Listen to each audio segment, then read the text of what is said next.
A special thank you to each of our subscribers who make this channel possible. Here's today's story. In a significant diplomatic effort, President Donald Trump is working to arrange a historic meeting between Russian President Vladimir Putin and Ukrainian President Volodymyr Zelenskyy, marking the first direct interaction between the two leaders since the onset of the brutal conflict over 3 years ago.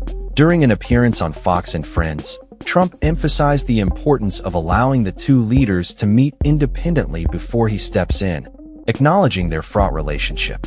He expressed cautious optimism, stating, "I hope President Putin is going to be good, and if he's not, that's going to be a rough situation," while also urging Zelenskyy to demonstrate flexibility.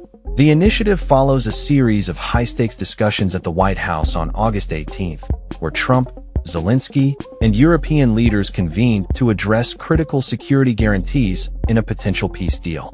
The urgency of the situation was palpable, with Trump suggesting that delays could result in further loss of life. He noted that he had a productive phone call with Putin, who responded positively to the prospect of a meeting with Zelenskyy, indicating a willingness to engage in dialogue. Zelenskyy, after leaving the White House, confirmed no date had been set for the meeting with Putin, although German Chancellor Friedrich Merz suggested it could occur within 2 weeks. The Ukrainian leader hailed the discussions in Washington as a significant step toward ending the war, stating, "We are already working on the concrete content of the security guarantees." As the world watches closely, the focus now shifts to whether the anticipated summit will materialize and what terms might be proposed. Trump has indicated that the meeting is critical for establishing a working relationship between Putin and Zelenskyy, stating, "It takes two to tango," and emphasizing that a lack of rapport would lead to wasted efforts. The discussions at the White House highlighted the necessity of security guarantees for Ukraine, which Zelenskyy described as a starting point for peace. Secretary of State Marco Rubio affirmed that the U.S. would collaborate with European allies to establish these guarantees, although specific details remain undisclosed. Macron also indicated that discussions regarding U.S. support could begin imminently.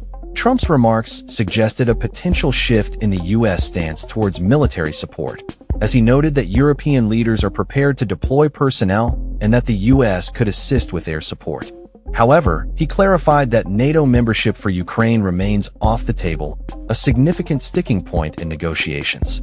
The backdrop to these developments includes a complex web of international relations, with Trump previously meeting Putin in Alaska just days prior.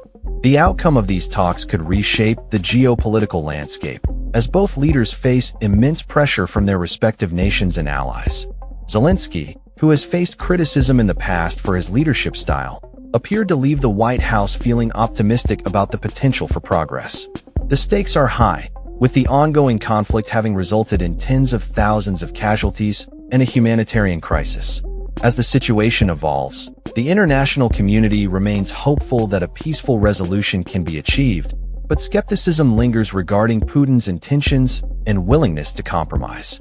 In summary, the proposed meeting between Putin and Zelenskyy represents a pivotal moment in the quest for peace in Ukraine.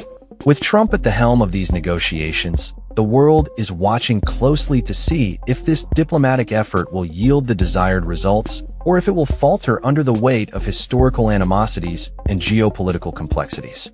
That's all for this story. We upload videos every day covering many different subjects, so hit that subscribe button to stay informed. Thanks for watching.